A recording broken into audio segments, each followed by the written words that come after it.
Welcome, everyone. Before we start, we've still got a few people trickling in to the virtual room.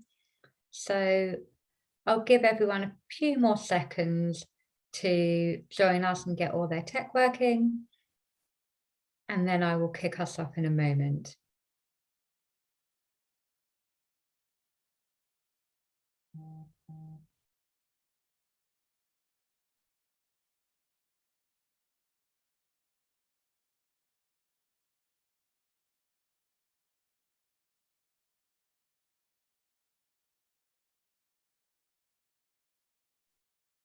Wonderful. Good afternoon and welcome everyone to EPI's webinar this afternoon, where we'll be talking about the link between exams and well-being. I'm Natalie Pereira, the CEO of the Education Policy Institute, and I'm really delighted to have joining us this afternoon a really great lineup of speakers. We'll be kicking off with some thoughts from Danielle Cartwright from Offqual, and then followed by a presentation by Professor John Jerrim of the Institute of Education. John has recently published work on the link between well-being and exams. So that will help to frame a panel debate that we will have after that presentation. I'll introduce the panel when we get to that point. But in the meantime, great to have you all online. We will be recording this. If you have any questions as we go along, please pop them into the Q&A box at the bottom of your screen, and we'll try and get to as many questions as we can and put them to our panelists a bit later on. It would be great if you could tweet about the event using the hashtag exams and well-being. And do please send in all of your great questions. So to kick us off, I'm really delighted to introduce Danielle Cartwright, who is the Associate Director for General Qualifications and Policy and Strategic Relationships at Offqual. So Danielle, over to you. Thanks, Natalie, and thanks for inviting me to the discussion. It's a pleasure to be here. So firstly, I just want to kind of kick off by saying that here at Offqual, we are keenly aware of the challenges that students, staff and school leaders have been facing over the past 2 years, and we know how difficult it's been and indeed how difficult it continues to be. Our Chief Regulator, Dr. Jo Saxton, has launched Ofqual's first ever listening tour. So we started that last autumn. Jo has been visiting alongside other colleagues in the organisation, schools and colleges across the length and breadth of the country. And when the pandemic got in the way, we were joining people virtually. These visits are taking place now and we are continuing to listen. Indeed, I've got a trip to Plymouth next week and one to Blackpool the week after. So we are very much going kind of across the country. It's really important for us to be able to hear firsthand from students about their concerns around exams. What came across actually to us and loud and clear is that students wanted to sit exams. They want the chance to show what they know and can do. So even though we have been hearing about increased anxieties, increased worries, particularly from some of those A-level students who've never sat public exams before, there is this real enthusiasm for students to get that chance to sit these exams and to have that opportunity. We've done all we can to get the arrangements this year right for students, and the package of support that we put in place was absolutely developed with students' interests front and centre. We need to be as fair as we possibly can. Students have told us directly that they don't want people looking down on their results. They don't want what they called themselves COVID grades. And some have said that they really don't want to go to university without having sat public exams. And we've heard this up and down the country. Students want the level playing field that exams allow, where everyone sits the same paper at the same time that's marked anonymously.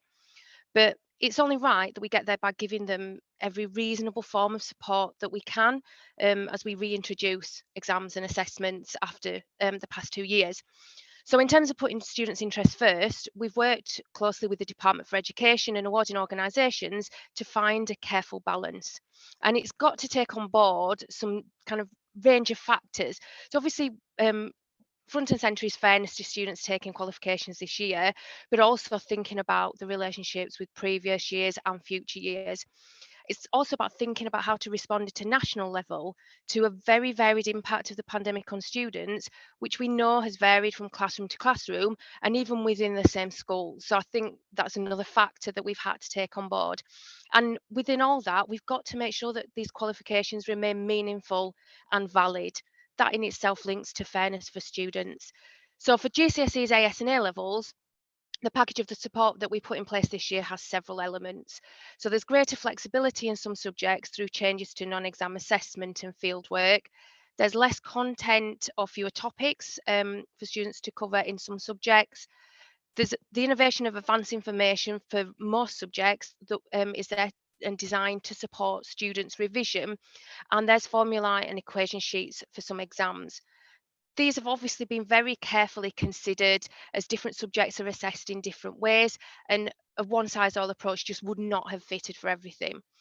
We know from talking to students that the package isn't straightforward, and particularly making the most of advanced information, though in recent visits we have been hearing from students that they have appreciated the provision of advanced information and are finding it is meeting that purpose of supporting their revision.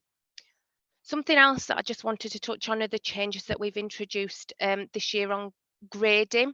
So one aspect of the package that applies across all subjects is our approach to grading. We want to get back to pre-pandemic grading arrangements, not least because it's what examiners best understand, but we also appreciate that it wouldn't be fair to do that in one fell swoop. So in 2022, rather than going straight back, the results will reflect a staging post between 2021 and 2019, which was when exams last went ahead. And that's designed to act as a safety net for those students who might otherwise just miss out on a higher grade. So 2022 national results are likely to be higher than in 2019 when exams last took place, but not as high as in 2021. As in any other year, grade boundaries will be set at national level, but only after students have taken their exams and, of course, only after papers have been marked. What we're looking to secure is generous or sensitive grading, not generous marking. Students' responses will be marked in line with mark schemes for that paper and specification, as they would be in any other year. And examiners are not going to adjust for advanced information. They'll work with the mark schemes in front of them and they will judge work produced on its own merit using the mark schemes. Once they've been set, grade boundaries will apply to all students regardless of the school or college where they take their exams. And as in any normal year, exam boards will also use data as a check and balance to support fairness, to align standards in a subject and to smooth out differences between boards. As in any other year, grade boundaries for each specification are set by senior examiners after they've reviewed the work that has been produced by students. So the whole package, the less content, advanced information, the approach to grading is the fairest way that we could support the return to normal this year. And it's about striking a balance between responding to the disruption of the pandemic and the drive to get back to normal. It's designed to give students the agency that they're calling for. As I said at the start, we're hearing loud and clear, and it shows that they've earned their qualifications. And at the same time, we're trying to give them every reasonable form of support that we can without dissolving the integrity of that qualification. Of course, we appreciate that there is more that we can do to support students' well-being. It's important to emphasise we're not experts in mental health and exam pressure ourselves, so we've sought out academics who are.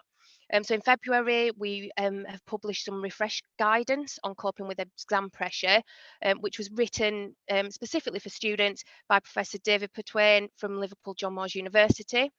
And Professor Pertwain's advice is squarely aimed at giving students confidence. He talks about replacing negative beliefs with positive beliefs. So, and I'm quoting him here, if your negative belief is, I'm rubbish at maths, a positive, realistic alternative could be, even if I will never be the best at maths, I will do better if I have a revision plan and stick to it. He gives some great advice on how to plan revision and how to stick to that plan. Most importantly, he says stress isn't something to be scared of and anxiety isn't inevitable. He talks about techniques such as deep breathing to help students feel more in control. In addition to that, we've also published over the past few years a series of blogs from Professor Kevin Woods and Dr. Tima Colding from Manchester University. And they're both psychologists who work in the Institute of Education. They similarly themselves recognise that exams can cause a mix of feeling, including stress, but their research shows that small and manageable amounts of apprehension can actually be helpful and give some of the students the kind of focus they need to prepare and do their best. Their most recent blog, which is on our website, discusses ways for students to take control and ways that they can actively manage their own well-being. So they talk about things like socializing, relaxing, exercising, kind of regular meal times and healthy eating, and obviously the importance of sleep. And of course, it's remembering that students aren't kind of on their own with this. Something I just want to touch on as well, obviously we've talked about what package is in place for this year and in terms of supporting students and the return to exams. I'd just like to draw on some research that we're working on at the moment, and some research on teacher assessed grades from 2021. So last year we carried out some research into teacher assessed grades, which I'm sure you all know were used last summer to award results to more than 1 million students. So we've surveyed teachers and students, and we've also interviewed some of those who responded.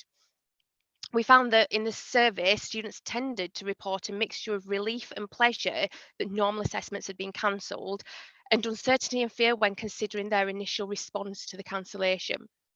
They've also indicated to us high levels of uncertainty and worry in anticipating their final teacher assessed grade. And they've also said that they were uncertain and worried during the period between exams being cancelled and the plan for tags being announced. So obviously the kind of uncertainty around that really kind of gave them that sense of worry.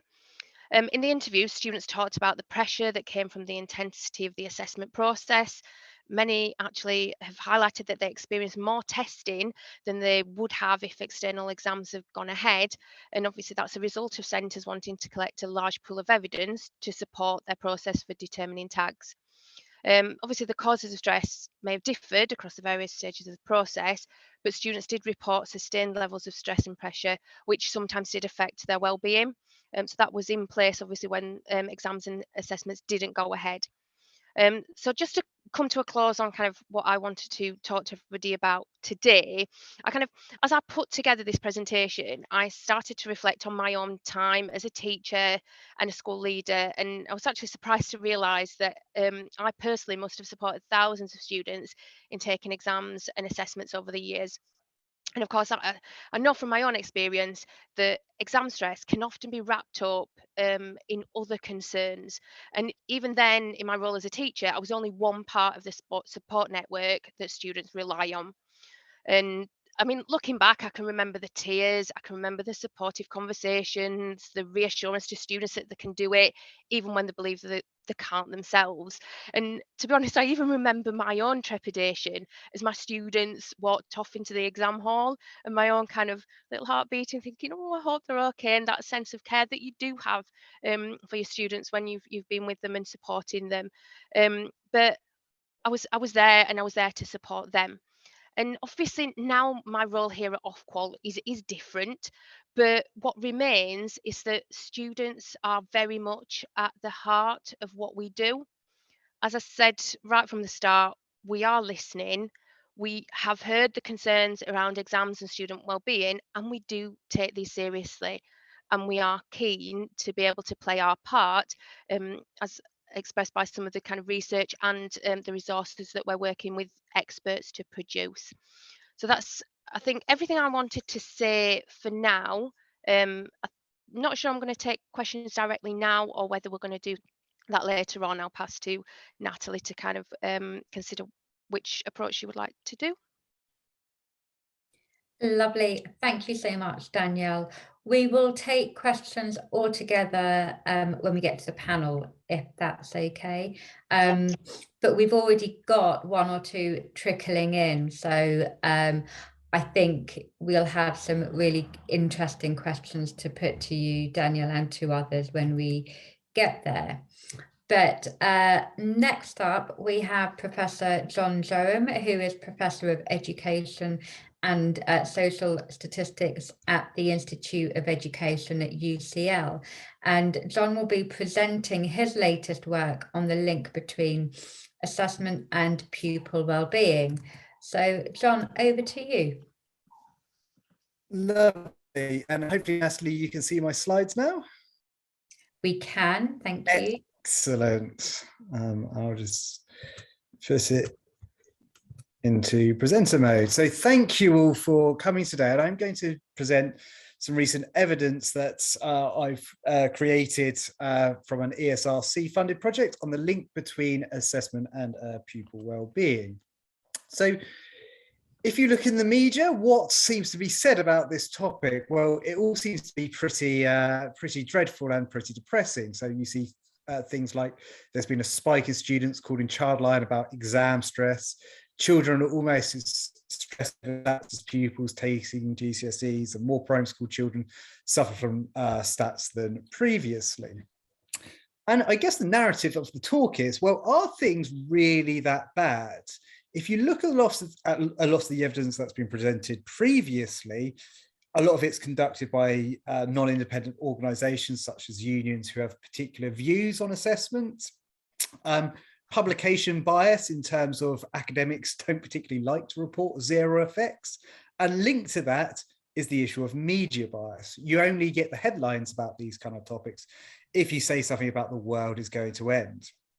And my overall interpretation of the evidence that's out there, has been out there, is that there's relatively little in the way of high quality quantitative evidence speaking to this issue. And my perspective coming to this is actually the evidence base around the link between assessments and well-being is not particularly that clear. So what I'm going to do is take you through some results from 5 I've looked at, looking at the link between pupils in England and their well-being in the build-up to Key Stage 2 tests. I'm going to focus specifically on grammar school areas, so selective education areas, and what happens if young people don't get into, say, grammar school, and what happens if they live in a selective education area versus a comprehensive education area. Consider differences across people in different school year groups. What happens if you don't achieve a key grade like a C or in English and maths? How does that link to future levels of well-being? And then thinking about the other way around, how does anxiety and well-being link to performance in GCSEs? And it's going to be a bit of a whirlwind tour and overview of some recent evidence of these issues. So getting straight into it, does pupil well-being decline in the build-up to Key Stage 2 tests? And what I'm going to show you in the next few slides is a comparison between England, which obviously does have the Key Stage 2 tests, to Wales, Northern Ireland and Scotland, which doesn't have the Key Stage 2 tests. Now, here's a hypothetical example of what we might see if there is a link between the Key Stage 2 tests and young people's well-being. So this is, again, a hypothetical made-up data where running along the horizontal axis is the week number of the school year. And with this hypothetical example, we're thinking about children in year 6, which is obviously when the Key Stage 2 test takes place. The green line is for the rest of the UK, so parts of the UK where the Key Stage 2 tests don't happen, and the blue lines for England where the Key Stage 2 happen. Now, if Key Stage 2 tests really do have an impact upon young people's well-being, what would we expect to see? Well, we would expect to see children in year 6 generally being less happy and more stressed than young people in the rest of the UK. And when would we particularly see that likely to have an impact? Well, most logically, it'd be actually around the time of the Key Stage 2 tests. Why? Because kids tend to get more stressed, apparently, when kind of these tests happen. So do we see any evidence that this pattern actually holds when looking empirically using data? Do we see that levels of well-being are lower in England than the rest of the UK? And do we see any action around the timing of the Key Stage 2 tests? So this is actually what you see when you look at the empirical evidence. We're going along the horizontal axis here is the number of weeks from the Key Stage 2 test. The red vertical line is when the Key Stage 2 tests take place. The solid grey line are the results for England, and the dotted line is the results for the rest of the UK. And this is in response to one particular survey question, asking children about how happy they were. And this is the percent of children who reported feeling unhappy. Having said that, you can reproduce this graph using loads of different measures. And I have reproduced this graph looking at loads of different measures. And you see exactly the same results. Actually, England looks very similar to the rest of the UK, and you don't particularly see anything happening around the timing of the key stage 2 tests. So at least from this piece of evidence, there doesn't seem to be evidence substantiating the claim that key stage 2 tests are associated with a decline in young people's well-being. Let's move on to the next topic I want to present about, and that's academic selection, and particularly the 11+ test within selective education areas, and how that links to young people's well-being. So there's claims that selection and 11+ impacts upon mental health. So there's interest groups like Comprehensive Future, which are very much anti-grammar school, talking about how the 11+ damages children's mental well-being. But there's also kind of reports out there talking about the trauma of failing the 11+ test, and how failing the 11+ living in selective education areas doesn't just have a kind of short-run impact in the build-up to testing, but also long-lasting impacts as well. What's the evidence behind this? Again, here's a hypothetical example of what we might expect to see if this is true, if academic selection in the form of grammar schools and grammar school systems is linked to well-being. Going along the horizontal axis here is children's age, and at the vertical axis in this hypothetical example is a percent reporting some behavioural issue or mental health problem or whatever. The orange line refers to young people who live in comprehensive education areas, and the blue line is those who live in selective education areas. And then the vertical dashed black line is when academic selection happens, or when we think academic selection might start to be affecting upon young people's well-being.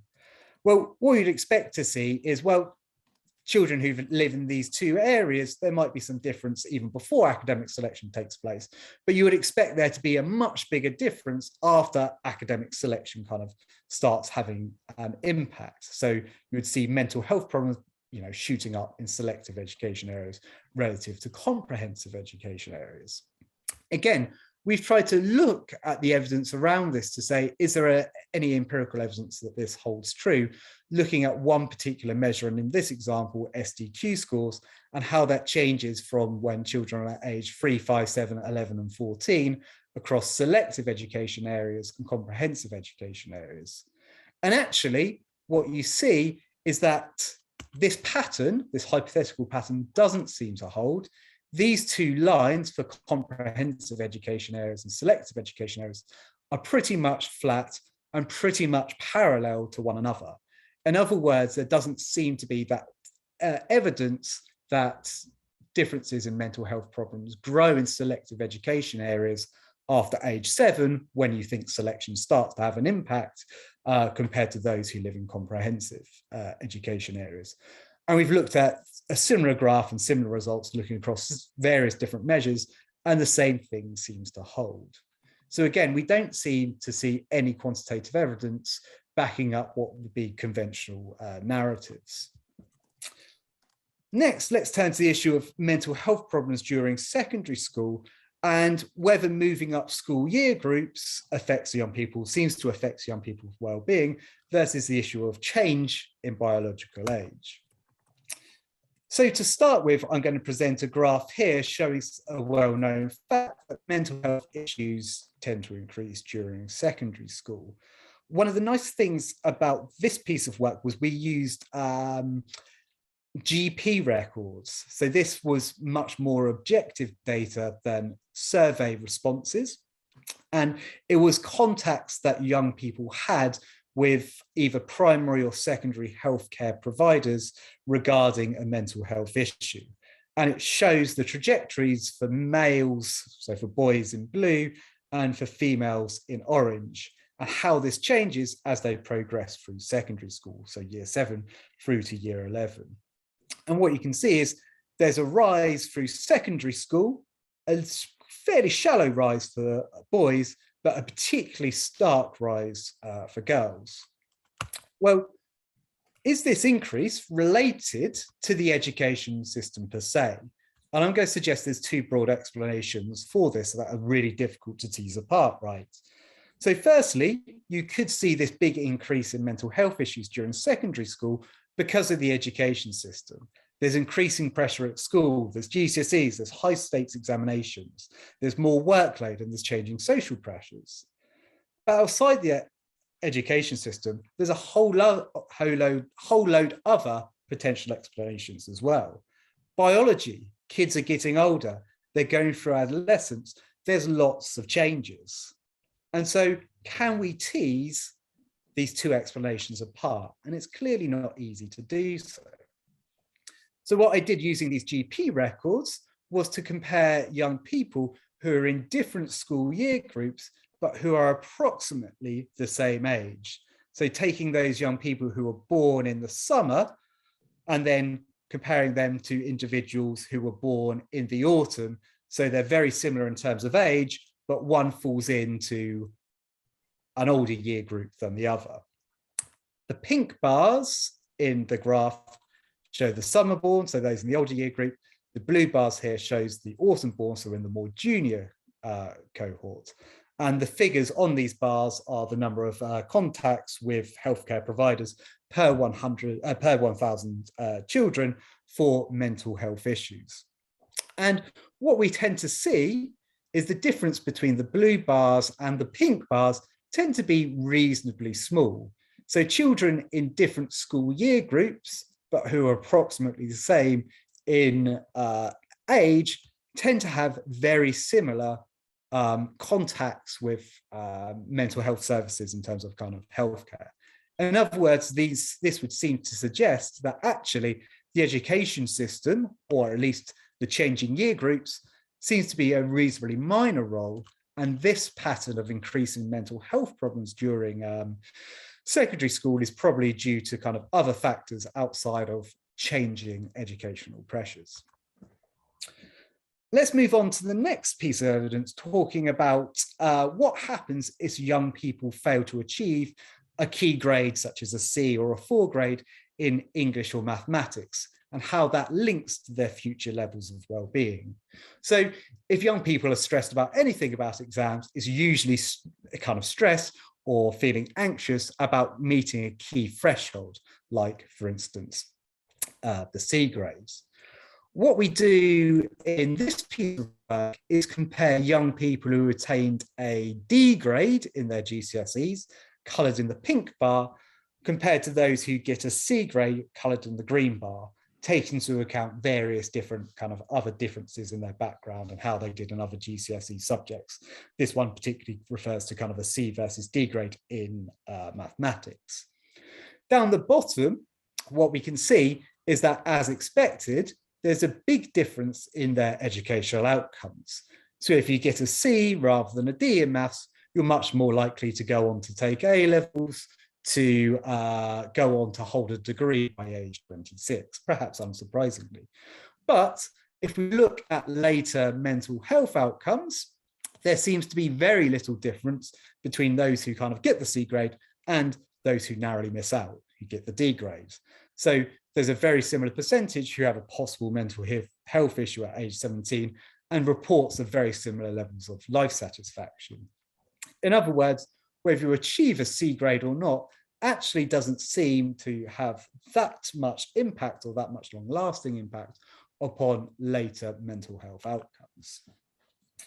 Then the final thing that I want to talk about looks at the other way around, and does young people's well-being and levels of anxiety during year 11 impact upon their performance in GCSEs? This is a piece of evidence using data from PISA linked to GCSEs, where in about the December of year 11, young people reported how anxious they were feeling about upcoming examinations, and the performance in GCSEs roughly about 6 months later. So running along the horizontal axis in this graph is a measure of young people's anxiety, and specifically exam anxiety. And up the vertical axis is their difference in terms of grade differences in their GCSE mathematics. So a difference of 1 on this scale would mean that young people achieve 1 grade higher in GCSE maths.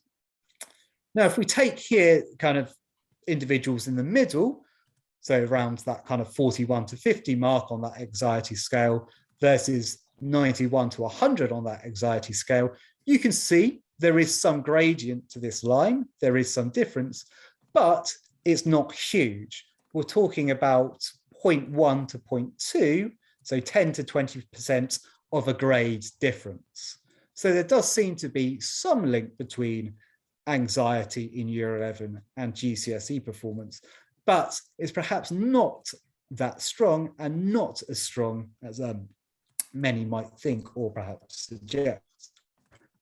And likewise, to finish, I've also done the same piece of research, which has been published today, looking at the relationship between well-being during Year 11 and the probability of achieving a grade 4 grade in mathematics. And again, the differences between individuals between low, average and high levels of well-being during Year 11 and their actual GCSE performance actually seems to be pretty small. Those individuals who have low levels of well-being actually have roughly the same chances of getting a grade 4 in GCSE mathematics as those who have high levels of well-being. So in other words, it seems that any link between well-being and GCSE performance seems to be relatively weak. So what's the conclusions to this talk? I think that the evidence of links between the examination system and well-being are perhaps not as clear-cut as is often made out. The evidence of a causal impact and a direct impact on SATs upon pupils' well-being and on teachers' well-being is actually very weak in my view. There's little evidence that GCSEs and high stakes exams have a major impact upon well-being, at least a causal impact on well-being. Evidence on the link between academic selection and well-being is actually quite weak, and little evidence that low levels of well-being and high levels of anxiety during Year 11 have a really big impact upon GCSE performance.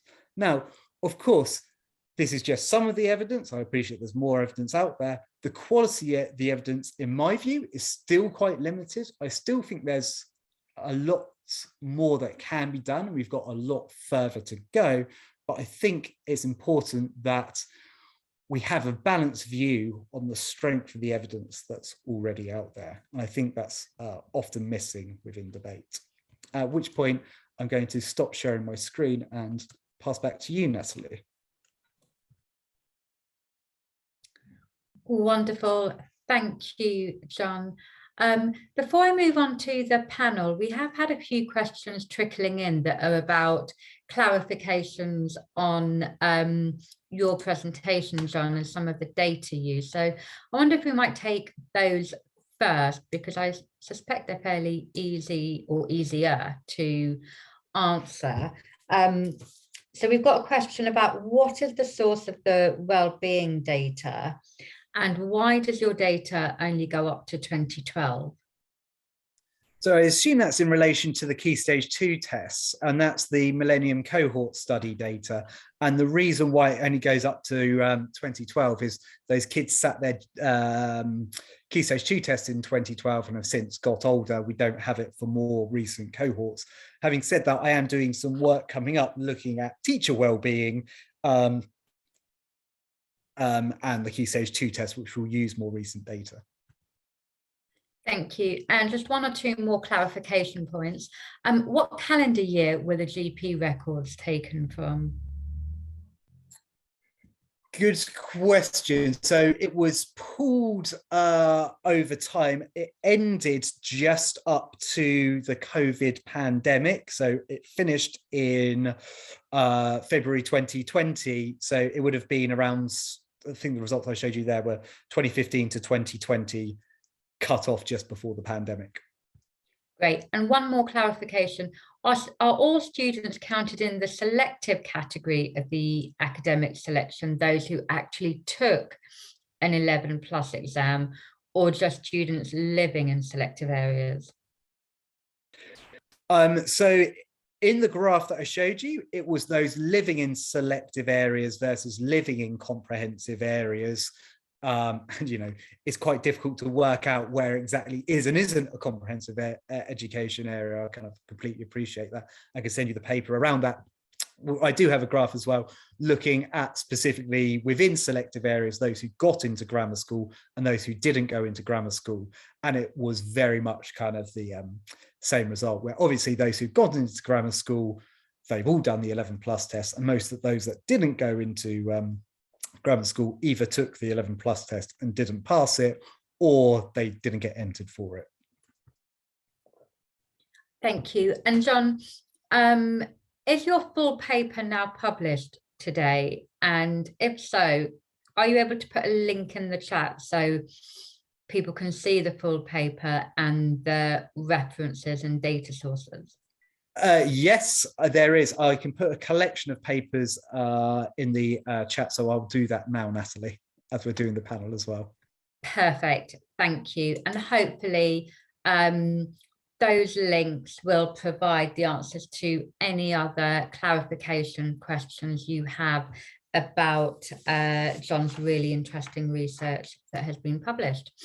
I'm going to move us on now to the panel discussion because we've got lots of questions trickling in.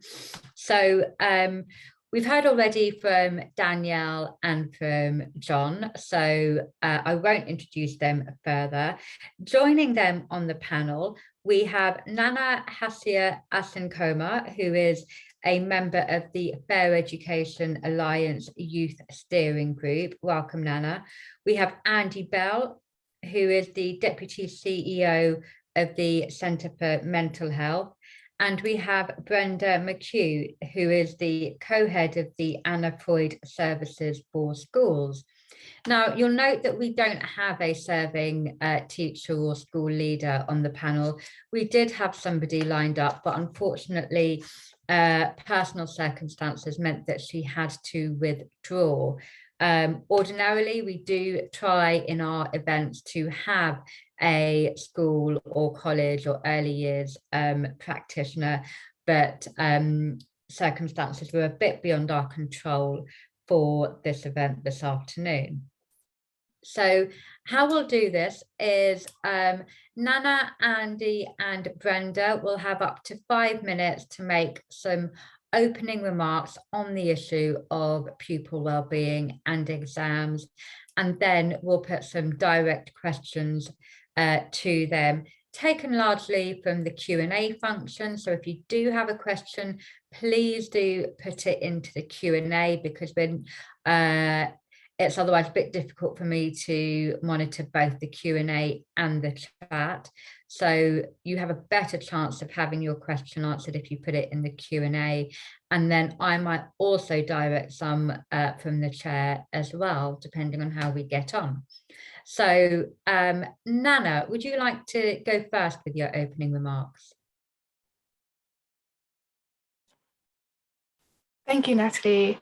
Yeah, so I'll be sharing my perspective as a young person who's recently completed her A-levels. And yes, I'll be talking through my experiences with exams. And I think some considerations that need to be made when trying to answer the question, do exams affect pupil well-being?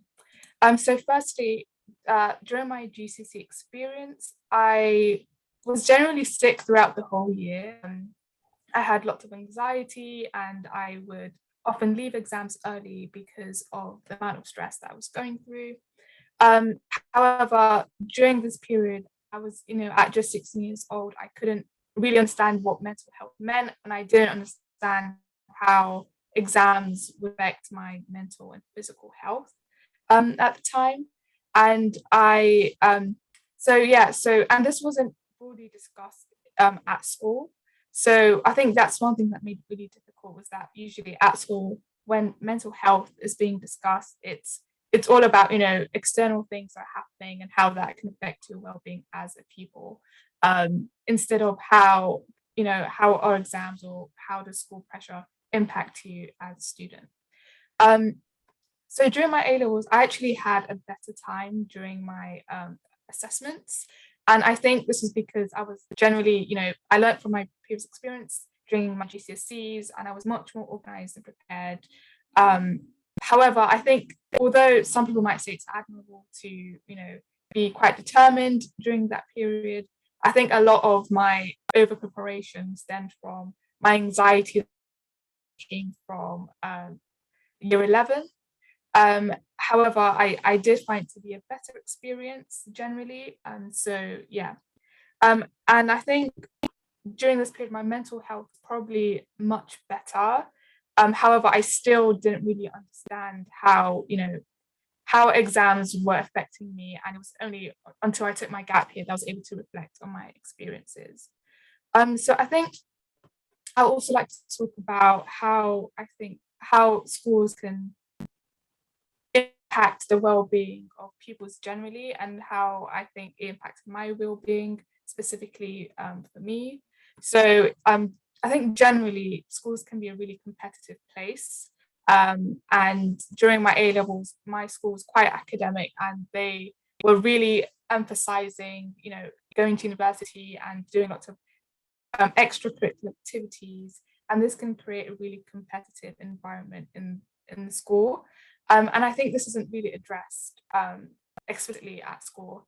As well as that, I think although mental health issues were raised, it was always raised within the context of how the pandemic could affect the people's mental health, instead of how school, like outside of the pandemic, has affected mental health. So I think those were a couple of things that make schools quite a tricky environment for students. I think another factor is also like students do like to put on facades. Some students pretend that they don't revise. So when they do get really good grades, they can brag and say, hey, I got this A star without revising, or just to save themselves from embarrassment if they don't do well. And as well as that, there's lots of stigma. So Place to Be was offered at my school. However, lots of people made jokes about Place to Be. It was seen as, like if someone was going through something, people might say, oh, would you like to go to Place to Be now, as a joke and as a way to mock them. And also we had staff members offering to kind of act as counselors, which I thought was quite probably not appropriate, because these same teachers would teach A-level subject, and I don't think lots of students would be comfortable talking to, say, their subject teacher about problems that's going on at home. So those are a couple of factors I think make that make schools quite a challenging place, and and how they can affect mental health. I think personally for me, A-levels and exams were stressful because I worked really hard, and I knew what was at stake. So I come from a working class background, and in my head, it's always, you always have to work hard and try to be the best you can be. So for me, the stakes were like, it's either, you get all A stars or I fail. So it was just that kind of dichotomy that weighed down on me heavily during my A-levels.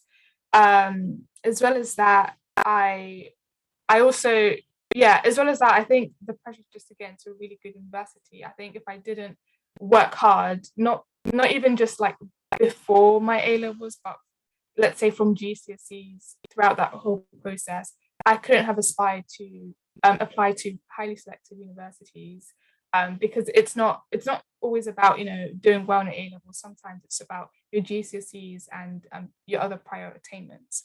And another thing is also lack of support from teachers at certain times. So during the pandemic, when I had coursework to do, some teachers just wouldn't respond to emails. Of course, I appreciate that they're also quite busy and thrown into a whole different circumstance, but just having to find tutors whilst like not having funds for it was quite tricky. And I think just to kind of close off, I'm also like a tutor. I tutor A-level English literature and history. And from my experience, a lot of students do tell me that they feel they feel the pressure coming from, the heads of years, because there's this competitive environment to apply to highly selective universities, and like, because you are rewarded as a student if you're presented as someone who's hard work, someone who wants to be a really good university, you do get that, you get the accolades and you get the praise, and a lot of students would like to be in that position.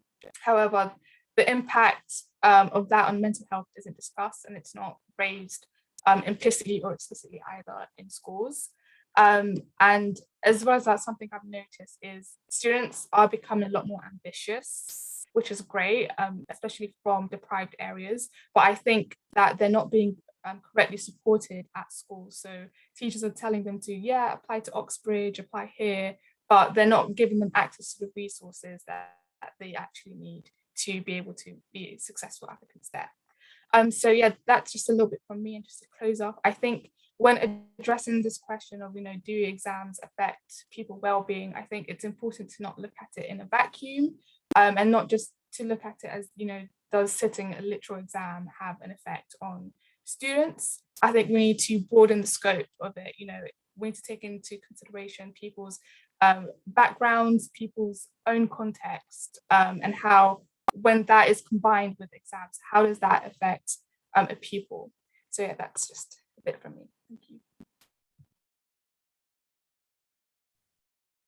Thank you so much, Nana. And there's lots of personal stories there, which we really value and appreciate you sharing with us.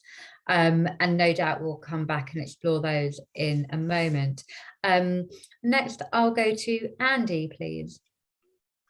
Hi, thank you very much. And it's really interesting to be able to follow that, because we're a research organisation, Centre for Mental Health, and we were lucky enough to do a piece of very qualitative research with young people and school staff and parents about their experience of how the school environment and processes interact with young people's mental health. So we came to this without a kind of bias to identify any particular issues. The one thing we do know from all the research that we and others have done about children's mental health is a child's mental health is entirely the product of the environments they live in and the experiences they have in life. In that sense, the biggest environment on any child or young person's mental health is their family and family life, and probably school and the different schools they go to are probably the next biggest impact. There are many more, including neighbourhood and wealth and many experiences that young people have in their lives. But nonetheless, school is important. School affects mental health one way or another. School can either benefit mental health or detract from it. And of course, for most young people, it will do a bit of both.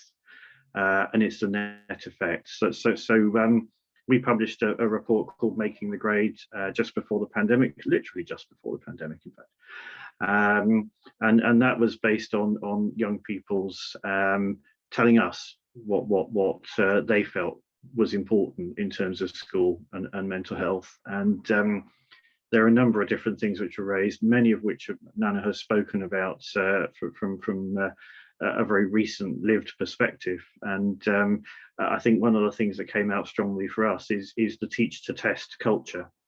And this is important for a number of reasons. It's not just about exam stress.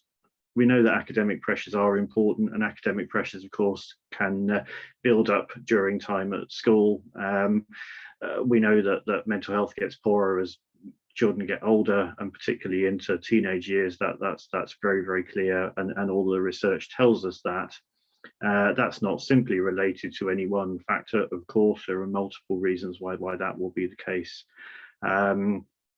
Nonetheless, I think there is a concern, and a well-founded concern, that the shift to exam-based GCSEs without any real evidence for whether that was a good idea or not has kind of certainly coincided with a time where young people's mental health has got considerably worse. The changes in the prevalence of poor mental health among teenagers has gone up, particularly among young women. Again, that doesn't mean there's a single factor that's behind this. There are multiple reasons.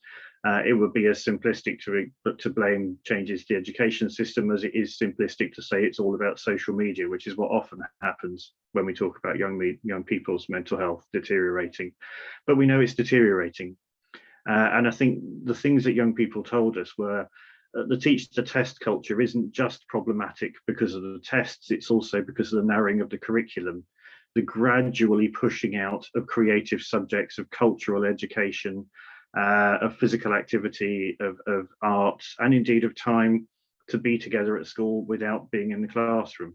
And these things are really important to young people. Young people want to have time at school learning life skills that would help them build their confidence to go into adult life. And we know that that's something young people really value, but it's largely squeezed out.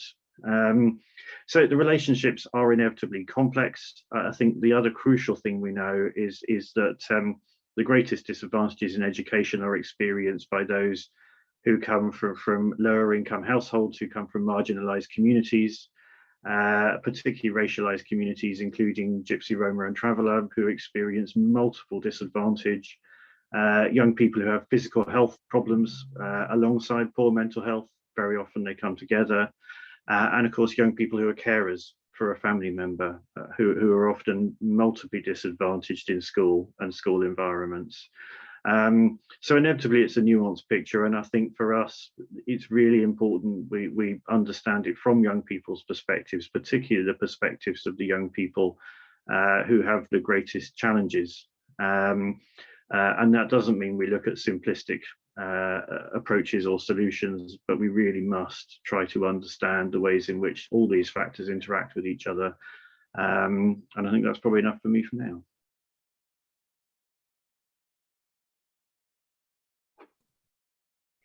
Thank you so much, Andy.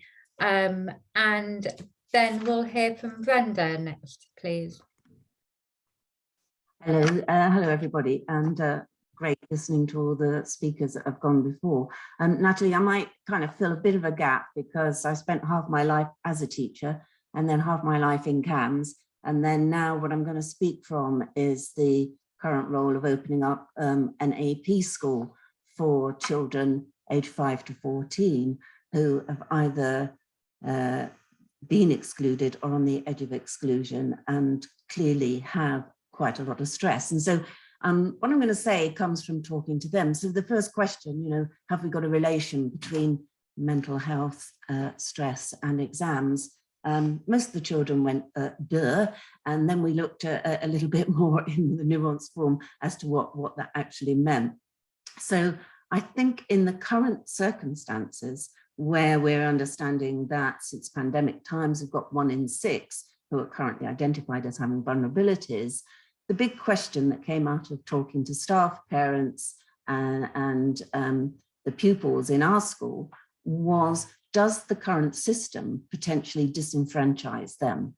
They do see the value in exams. They do see the excitement of people being able to achieve and have life opportunities, but is the exam system fit for purpose?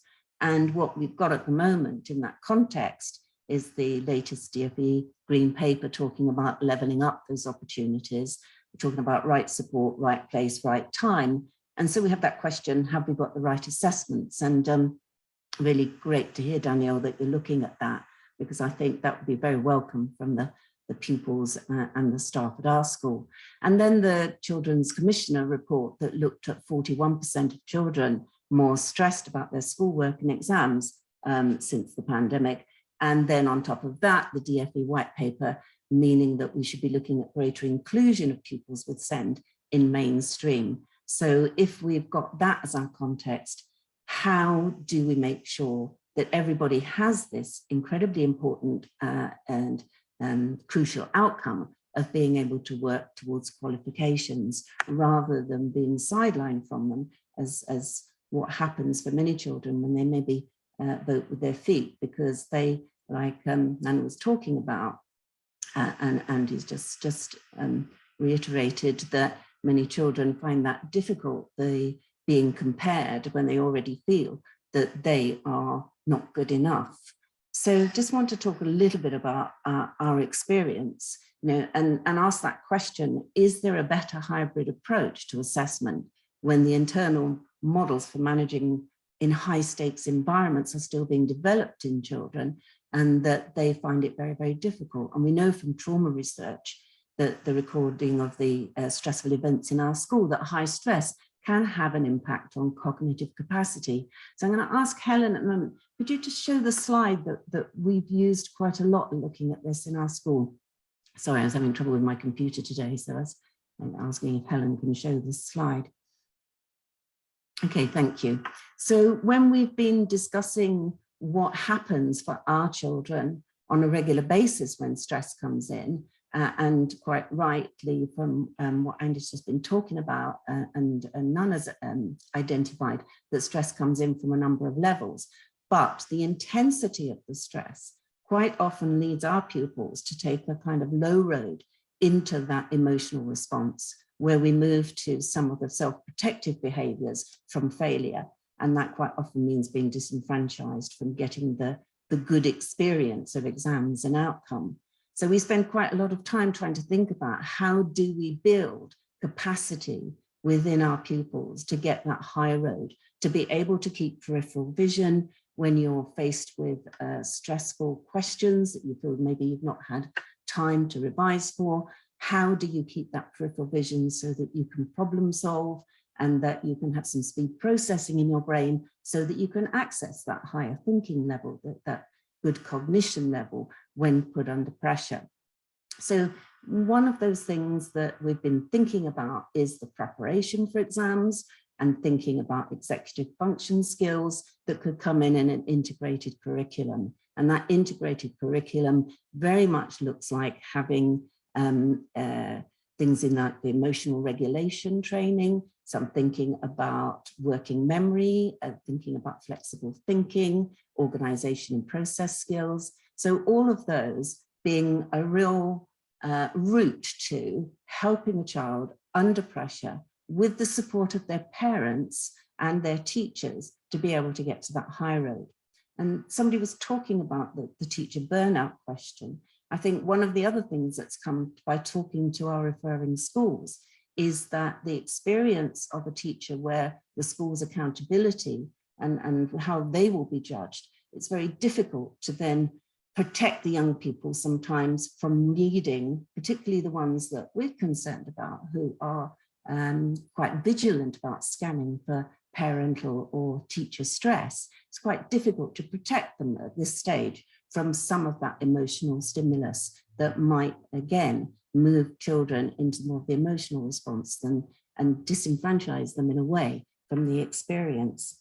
So just that sort of summing up really from the kind of the people that are at our school, what we would like researchers to spend a little bit more time thinking about is what is the optimum assessment model for the highly vigilant child for picking up that stress. We know that the COVID evidence is still quite thin, but we might really want to look at the impact of that, of what social isolation has done and what a hybrid system of assessment that we saw during the pandemic and the certainty as to what might be the way forward for young people so that preparation can be there. And that if we were able to commission further research on the impact of all of that, a longitudinal study and a multi-level mixed method investigation, this might allow us with greater confidence in the knowledge and understanding that we have to be able to support school leaders, policymakers, and our parents to support children to improve that prevention and intervention strategy that we might need to help all pupils have equal access. If we're going to move more children with SEND into schools and have that idea of the upstream working in schools, can we include exams and preparation for exams, and what is going to make sure that the 1 in 6 also have this opportunity? I think that's it. I think I've remembered everything they've said to me. Wonderful. Thank you so much for that, Brenda. Right. let's move on to some questions now. And the first one in the chat, I think, is one that we are all kind of debating and discussing since the first set of exams were cancelled in 2020. And so William asked, why are assessments striving to return to normal and not use the opportunity to embrace a new normal? And so the question, so another way of looking at that question is, if we didn't go back to normal exams, what would be the optimal replacement or other assessment form or other way of achieving what we're trying to achieve through exams? Danielle, I'm going to come to you first, and then maybe to Nana, if that's okay. Yeah, that's fine, thank you. I think one of the things I just wanted to, obviously I've seen that question, and I think one of the things we need to be aware of is, obviously, when there was last reform in 2017, we know that it created a lot of kind of anxiety for teachers, a lot of worry, uncertainty for teachers. We know that from the experience, and I actually lived through that process myself as a teacher. So I think what we need to bear in mind as well is, obviously, we've had a lot of uncertainty in lots of different aspects over recent years. So I appreciate the kind of reflection there, that why go back to a normal, why not create a new normal? But I think just to raise that kind of point, that it is difficult when you're in any period of reform. It can create uncertainty, anxiety, which then obviously is quite difficult. So I think that's something we do need to keep in our minds, that any kind of process of change could in itself also drive anxiety. I'm not saying it's something that should or shouldn't be done, but I think that's something we need to be kind of cognizant of, is that anxiety that it can cause through kind of a wholesale shift and reform that we saw in 2017. Thank you, Danielle. Nana, interested in your views on what the alternative might be. Yeah, I think from a student's perspective, it's still a little bit tricky, because if we do go back to normal exams, on one hand, you'll have students saying that we've missed out on a lot of content, we haven't caught up properly. It's not fair, because people, the people that's probably in front of them have had the option to just sit assessments or have center assessed grades. On another hand, you still have students saying that they want to be able to feel that they've achieved the grades and they've actually worked hard for them. So maybe possibly having a mixed approach might help. I don't think there's going to be like a solution where everyone's going to be 100% happy. But I think maybe having a mixed approach, where we do have some assessments, like classroom assessments, where students might know what's coming up, and approaches where they also won't know what's coming up, by making sure that throughout this they have support that's sustained. Thank you. Brenda, Andy and John, do either of you want to come in on that?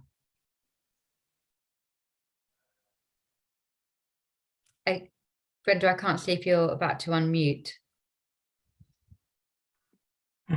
No, I was just looking just in case I wanted to unmute. But I mean, I think, listening to what other people are saying, I think, what we're talking about is putting children first. And I think that that's the way that I'm hearing that people are moving.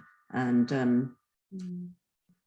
talking to our young people and the teachers around them, that the personalized approach to this and needs a little bit more investigation. And I think I heard, Danielle, you talk about that one size fits all was not deemed to be appropriate. Now, I know that we can't get 50,000 different personalized ways of doing it, but sufficient breadth within the exam system so that all children can have that chance. Thank you. And I'm going to move us on then to the next question. Sorry, Natalie, could I just raise something? There was a question, I think, put in about grading. and it appeared to have been answered, but it wasn't answered by me. So I'm not quite sure how that happened.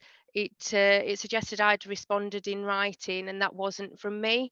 So I'm quite happy to answer the question verbally, but just to flag, okay. Oh yeah, I forgot that John now had my name. So it may have been that John answered, but I'm quite happy to take that question if that's helpful, about the approach to grading.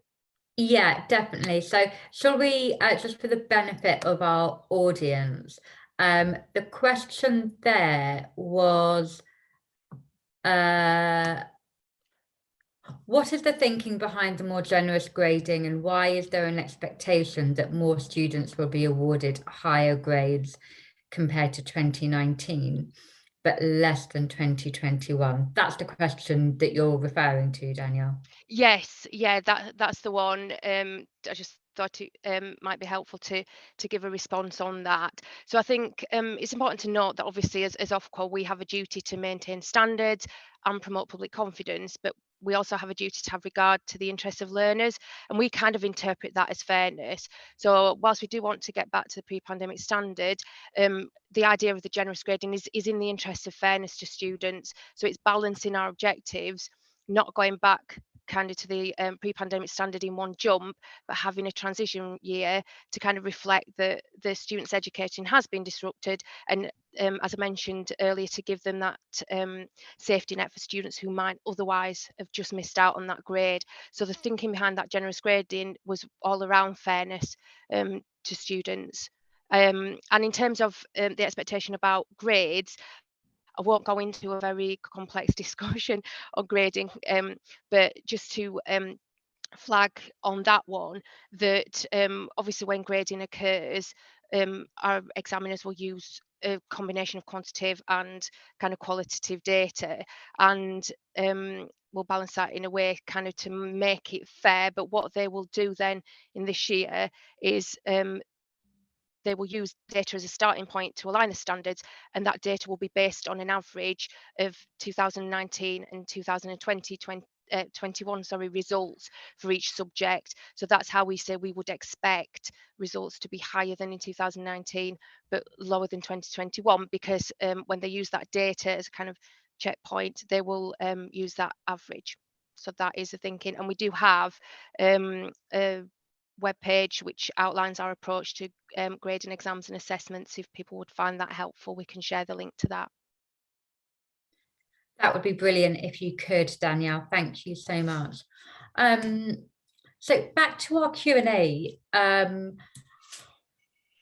Brenda, you, in your last answer, you talked about putting children first, and that I think leads us nicely into Alex's question, which is, what is your stance on the overemphasis that schools often put on pupil exam performance as proof of their commitment to education, value of their work, and reality of their aspirations?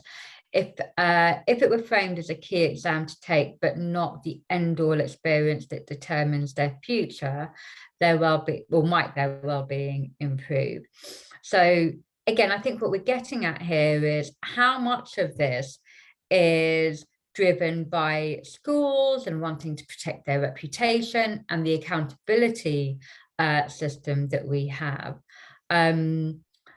And how much of it is not actually putting the child first? And what more should schools, or indeed government or other agencies, be doing to make sure that well-being is at the heart of what happens in a school? So I should probably direct that question to somebody, and I'll come to you, Andy, if that's okay. Sure. Gosh, what a lot there is in that. I'll try and I won't be able to justify all of it, but I think the one thing that the evidence tells us about schools and mental health is it's not about a single intervention. So it's great, for example, to have counselling available in a school. As Nana said, there's sometimes issues with that around stigma, and it's important how that is managed, and it is deeply concerning that stigma is still very much alive and well, but not surprising. The thing we know is that it's about a whole school approach. So it's about embedding mental health in the culture of the school, And that includes, crucially, about supporting the mental health of teaching staff and indeed other staff, people working in the school. It's about having a positive culture where children feel involved in decisions made, where they can be, where there is obviously help available when young people need it, and where there is good quality teaching about mental health as part of the curriculum. And a really positive thing that's happened is that the new RSHE curriculum includes teaching on mental health, which is a brilliant initiative.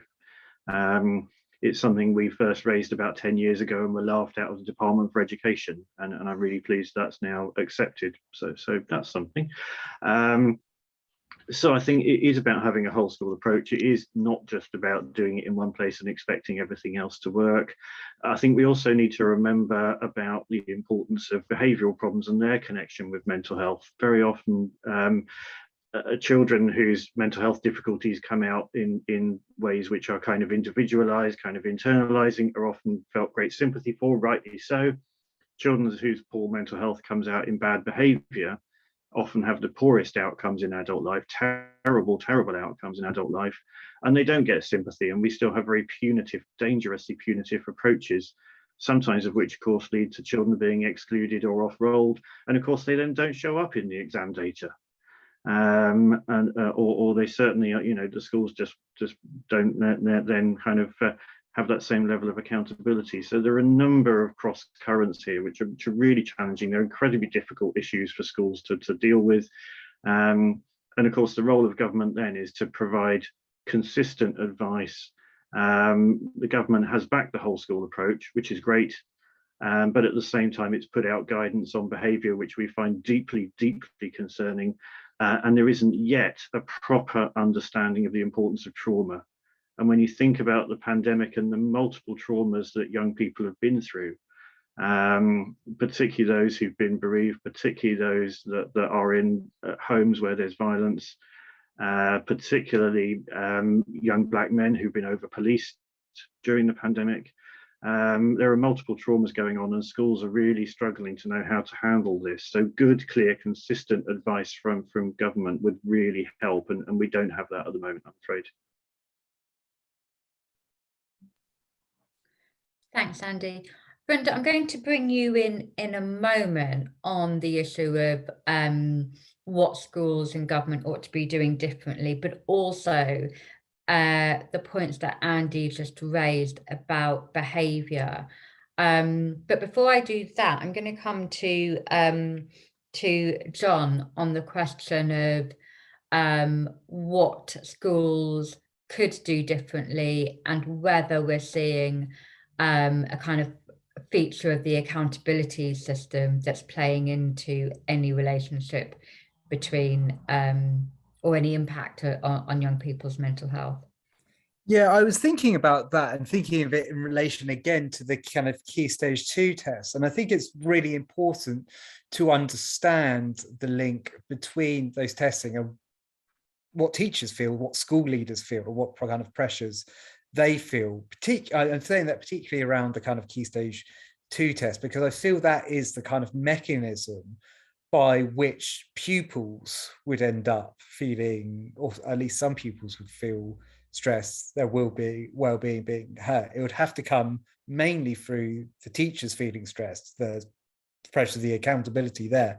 And so I think we really need to understand that link more between the accountability system and how teachers feel, and then how that potentially goes downstream to the pupils. And I don't think we've got really good evidence on that link either between the tests, the kind of accountability, and how teachers feel. You ask them in survey questions, they'll very much kind of point to their kind of accountability system and marking, because everyone hates marking, as kind of the two of the key drivers, right? But I think we kind of need more in that area to understand that relationship as well. Yeah, absolutely, John. And you and I have discussed, haven't we, that in theory, key stage 2 exams should be really low stakes for children, and they shouldn't be stressed or anxious about them because there are no stakes attached to the child. But it can be high stakes for the school. And what does that relationship mean?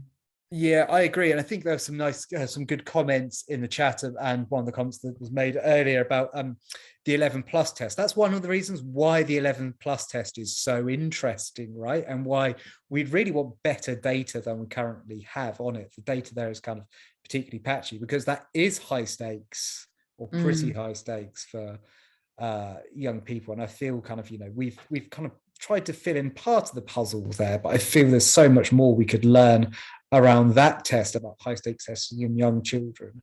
And we haven't even got on to talk about baseline assessments and all that. But I think I'll park that there because that's a whole nother can of worms we don't want to open in 15 minutes left. Yeah, absolutely. So Brenda, we were talking about what more schools and government and agencies could do, but I'm also interested in your view. You presented this slide that actually is very similar to what Sarah Jane Blakemore presented in her EPI annual lecture almost 2 years ago about the brain of a young person and how they react to stress or trauma. What does that mean for behavioural practices in schools, in your view? Well, there's so much of what we've been talking about. Just wanted to sort of say to John, yeah, lovely, let's have a look at that accountability issue, because I think that it seems to have two things. One is that many young people talk about that all that happens in year 5 and 6 is that there's a narrowing and a pressure on the subjects that are going to do well in SATs, and that they lose that broader experience, which is not great for their mental health because they may be, terrific at other things. And I think in the research I looked at on teacher burnout, it was quite interesting that there was no direct evidence that it had an impact on children's well-being, but it certainly had an impact on their academic performance. And I thought that was quite interesting, because it seemed that what the young people were saying is that if they noticed a stressed teacher, then they were less likely to feel that they could trust that teacher and engage in maybe conversations that were more nuanced about how they were feeling. And so they shrank, or what you're talking about, Natalie, moved into their kind of plan B behaviors of, well, I'll stand on my own then, that I won't rely on adults. And as I stand on my own, I'll do all the things that I know that I can do to try and control the situation, because I suddenly feel a little bit exposed.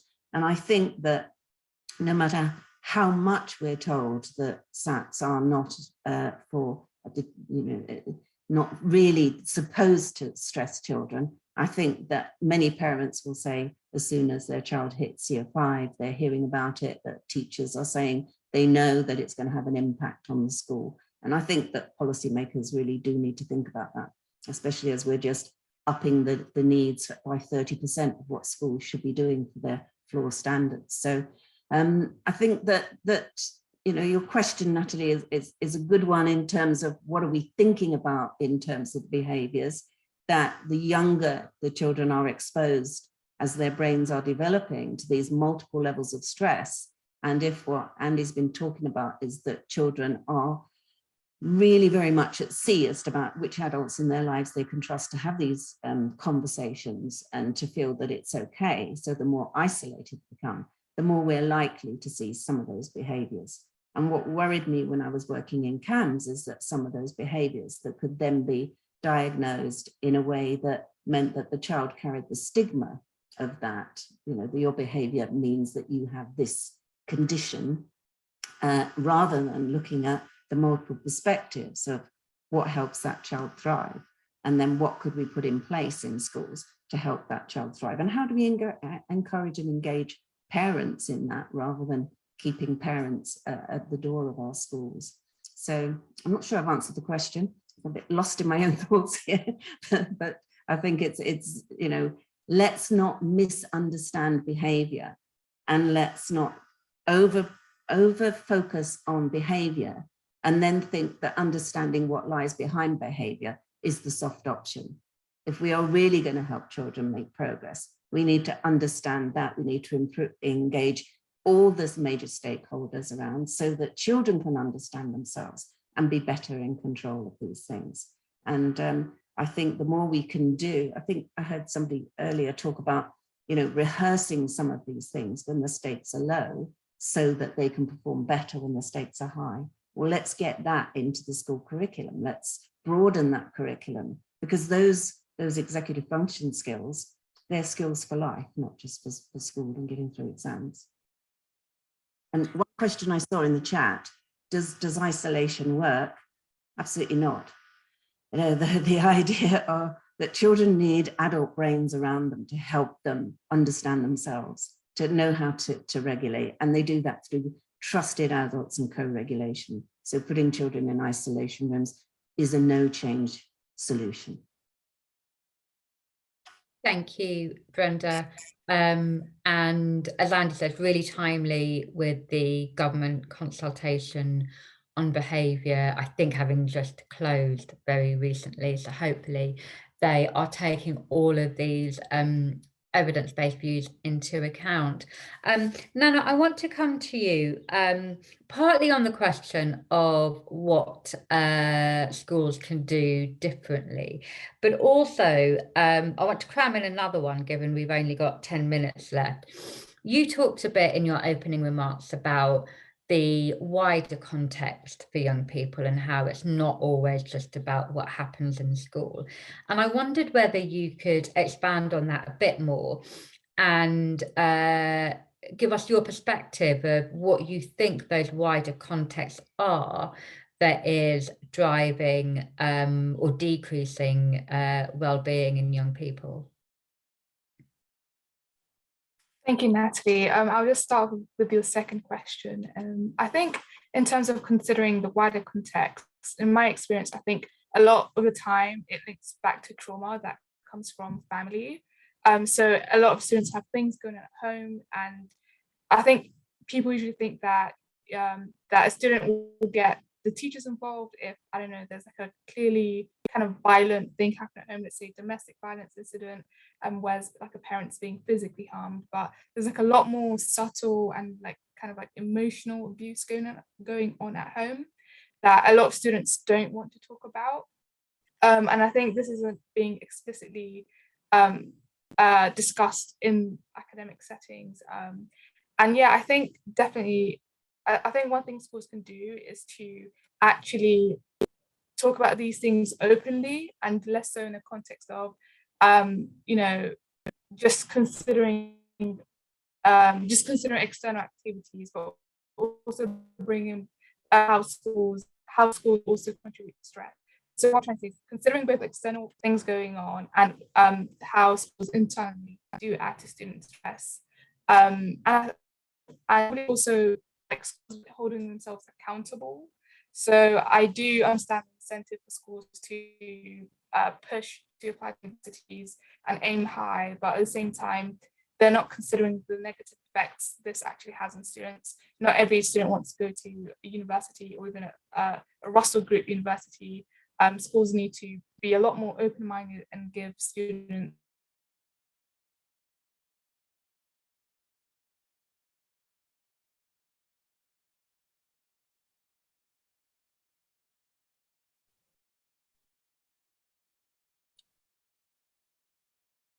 so as I was saying, I think schools need to hold themselves to more account and openly discuss things like trauma and how students can identify trauma and can identify abuse.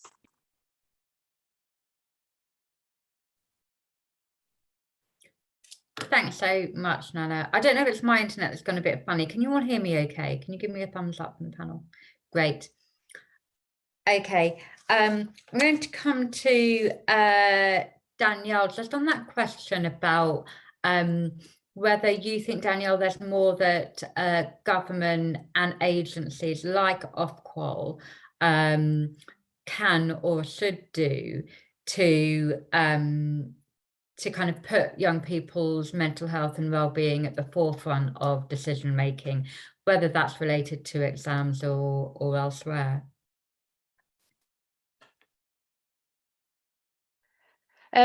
I think that's a good question. Obviously, it's quite difficult for me to be able to speak for other organisations, but speaking for us as Offqual, we've made it very clear that we want to regulate in the interests of learners.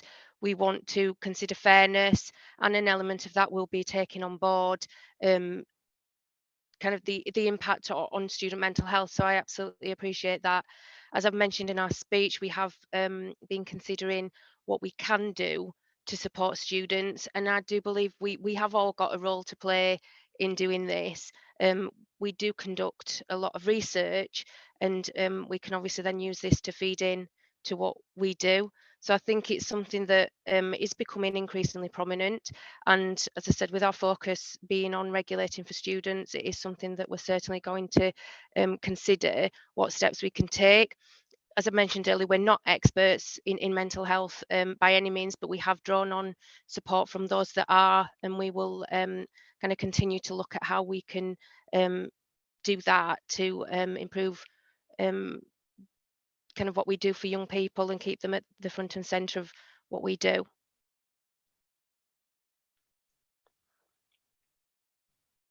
Thank you so much, Danielle. Two final questions to end on. The first I'm going to put to Andy. Why do you think this is so topical now? A, the discussion overall about mental health and well-being, obviously not a bad thing, but then also the link between mental health and exams, whether that link is there or not. Why now? I did my GCSEs about 1,000 years ago, and it just wasn't talked about then. It's fascinating, isn't it? And I think the truth is we've seen one really positive development and one really worrying development over the last 20 years. The positive one is that we're now much more mental health aware than we used to be. You know, it wasn't a topic that was talked about. You know, you couldn't even use the words. And now young people in particular are actually very happy and keen to talk about mental health, and the openness we have on the topic is a really positive development that has really I think liberated a lot of young people. It also creates a lot of worry too, and young people are often worried about their mental health, and parents are worried about their children's mental health, and so inevitably particularly as the exam system has become more focused on core subjects and more focused on exam-based testing, there are more worries about the effect that's having on young people's mental health. And the truth is, young people's mental health is deteriorating, particularly young women's mental health. That's one thing that is consistently clear from the data. The pandemic has probably caused a particular increase in that, but it was going on for the 20 years before. So there's more of a need to be discussing this now. We can't just put it down to one side. We can't just put mental health back in the box and say we won't worry about that anymore. We've got to make sure that we have education policies which have children and young people's mental health as well as attainment and other quality of life matters in mind. If we don't do that, we will not be doing any young people a favour. Thank you so much for that, Andy. And my final question is to John. We started this presentation because of the research you've published today. It's clear as we've had this discussion that there's so many other questions that need to be answered. So John, where next? Where should the research take us next? And can you say anything about what you've got planned? Yeah, where next? You could go so many different directions with this. It's a bottomless pit. I'm just going to throw out 4 things in no particular priority order.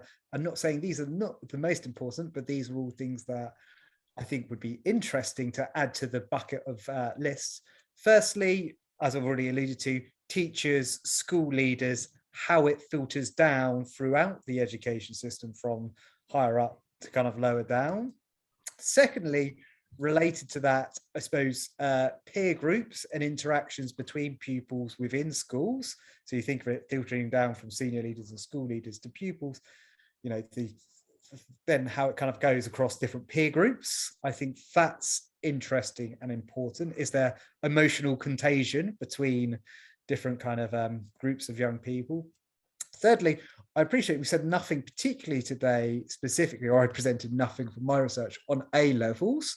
And I think that's a bit of a gap. Also, we've spoken very much about the stress of the exam system, not about the stress of results day. Results day could be damn well stressful as well. So I think thinking about the stress of kind of after the exams and leading up to the results is an interesting gap. And finally, subgroups. So a lot of the evidence that I said was basically, hey, look, there doesn't seem to be much going on. It seems to be a zero effect, but that zero could be positive effects for one group and negative effects for another group, cancelling one another out. So it's not saying that there's not negative effects, it's understanding whom those negative effects are there for. And I think that's a kind of key part of future research. Tim, I think I'm handing over to you. Yeah. Natalie, unfortunately, her internet has given up the ghost. So she's asked me just to say thank you and wrap up, really. That was a really interesting event. And just to say thanks to all of our panelists, and particularly to John and Danielle for their presentations. Really interesting debate. I've been following it, and really interesting in the chat as well. So we'll certainly let delegates know as and when we publish this. But yeah, thanks very much to everyone for attending. And thanks again to our panelists. Yeah, hope everyone has a nice evening. Thank you. Thanks again all. Bye.